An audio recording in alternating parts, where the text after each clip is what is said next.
कोई योगदान ही नहीं था, कोई अनुमति नहीं थी, इस पे पूरी पाबंदी थी, वेद विद्या पे पूरी पाबंदी थी, विद्यालयों पे पूरी पाबंदी थी। किसी भी प्रकार का कोई भी श्रेष्ठतम कर्म करने के लिए हमें अनुमति नहीं थी। अंग्रेजी शासनकाल था, अंग्रेजी हुकूमत थी, लेकिन देश हमारे होते हुए भी, घर परिवार हमारा होते हुए भी हमें अनुमति नहीं। धन्य है उन माताओं को, वीरांगनाओं को, जिसने इस देश को आजाद कराने के लिए, इस राष्ट्र को आजाद कराने के लिए राष्ट्र सपूतों को जन्म दिया, राष्ट्र वीरों को जन्म दिया। राजगुरु सुखदेव, भगत बिस्मिल, ऐसे ऐसे वीर महान सपूतों को देश की आजादी के लिए उन्होंने जिस समय देश की आजादी का बीड़ा उठाया, चाहे फांसी के तख्ते पर झूम गए, लेकिन मरते दम तक अपने बीड़ा को नीचा नहीं होने दिया। वो माता कैसी थी?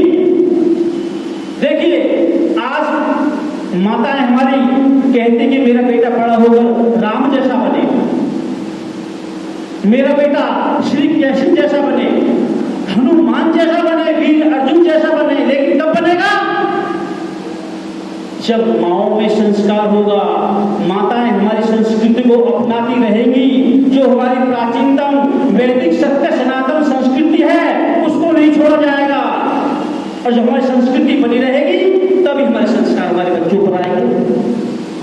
और जो हमारे बच्चों पर संस्कार लाने हैं तो ऐसा तो होगा नहीं कि जिस प्रकार हमारे बच्चे सुबह का समय हुआ, प्रातः काल ब्रह्म मुहूर्त का समय है, बच्चे चारपाई पर सो रहे हैं, पिता आए, उठाना चाहा, मां बोली नहीं अभी सोने दीजिए, ऐसे अभी बहुत रात्रि है, बच्चे को सोने दीजिए, जगाओ मत।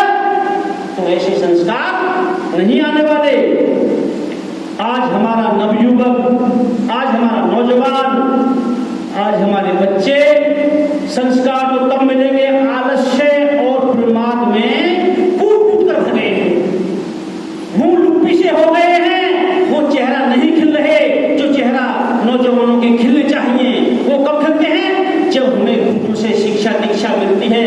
पहले गुरुकुल से शिक्षा दीक्षा लेकर के नौजवान स्वदेश लौटते थे, अपने घर की वापसी करते थे और उनका चेहरा एक दमकता था, जैसे राजमुकुट लगाकर सिंहासन पर बैठा दिया हो, ऐसे मानो सुशोभित हो गए हो, जैसे साक्षात राजकुमार बैठा हो। लेकिन ये शिक्षा मिलती थी, ये संस्कार मिलते थे, कब मिलते थे? जब गुरुकुलों में शिक्षा ग्रहण करी जाती थी। सज्जनों, ऐसे नौजवानों के लिए एक बड़ा सुंदर गीत लिखा है, और सुंदर गीत के बाद में अपनी वाणी को विराम दूंगा और आगे का कार्यक्रम चलता रहेगा। जैसे भी है गुरुदेव बताएंगे, जरा ध्यान दीजिए।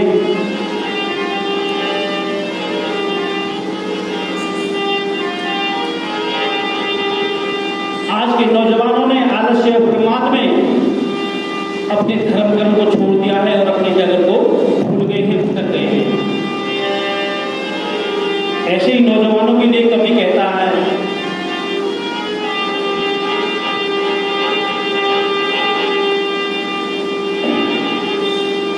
ऐ मेरे नौजवान, ऐ मेरे नौजवान, जवां हो ओ मेरे नौजवान, ओ मेरे नौजवान, तू जाता है कहाँ? तुझे जाना था जहाँ, तू पहुँचाना वहाँ।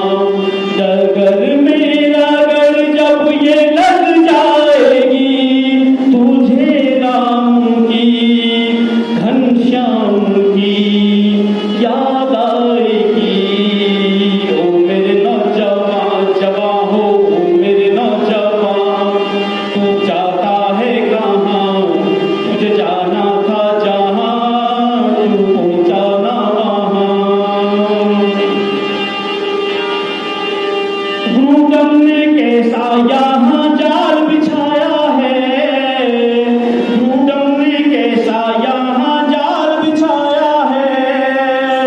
घर घर पे दर दर पे मत चलाया है, घर घर में दर दर पे मत चलाया है। डूबा है दलदल में देश मेरा, पूरा न होने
याद आएगी ये मेरे नौजवान जवान हो मेरे नौजवान।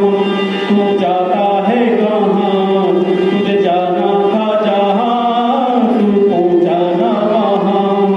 डगर में डगर जब ये लग जाएगी तुझे राम की घनश्याम की याद आएगी ओ मेरे नौजवान जवान हो मेरे नौजवान।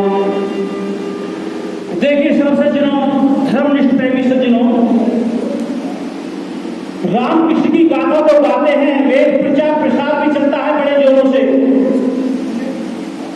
लेकिन उसका अनुपालन हम आर्य समाजी लोग भी नहीं कर पाते तो दूसरा करेगा क्यों। बाहर बहुत बड़ी तादाद में और भी झंडे हमारे आर्य जी बेच रहे हैं। मैं समझता हूं कि जितने भी आर्य लोग हैं और अपने सगे संबंधी हैं, एक एक झंडा कम से कम ले जाकर अपने अपने घरों पर फहराना है। अभी घोषणा नरेंद्र मोदी जी ने की थी, राष्ट्रध्वज को जो फहराया गया, तिरंगे झंडे को घर में फहरा दिया गया। जिस प्रकार से, इसी प्रकार से मैं समझता हूं कि जितने भी आर्य लोग सज्जन वृंद हैं, सभी के घरों पर आर्य समाज का और पताका फहराना चाहिए, जिससे कि हर व्यक्ति को जानकारी होगी आर्य समाजियों भी उत्तम है।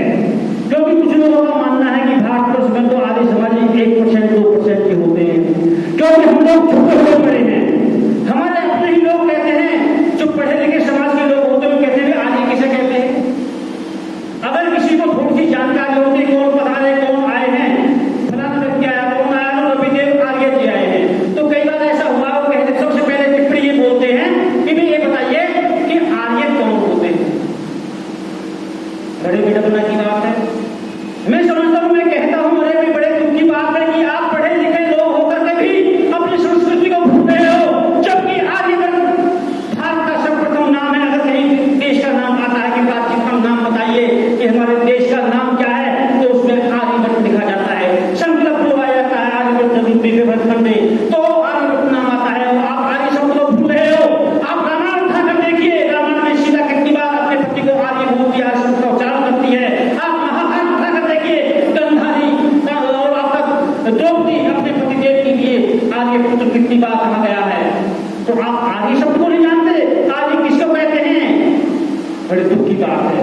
देखिए, इन शब्दों के साथ मेरी सभा का समय पूर्ण हो चुका है और अब समय इजाजत नहीं देता है। मैं अपनी वाणी को विराम देता हूँ। आगे का कार्यक्रम पूज्यपाद स्वामी जी महाराज बताएंगे।